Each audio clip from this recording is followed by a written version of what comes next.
range with 94.25%. We have Dlamini Tandolwetu. Dlamini Tandolwetu with 94%. Congratulations, Tando. In grade 2 with 99.5%, we have Dlamini Awande. Dlamini Awande.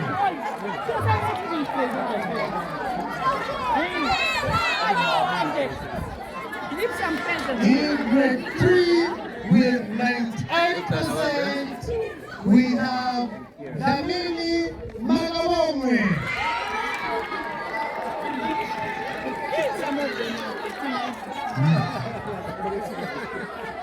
Dlamini Magabongwe with 98%.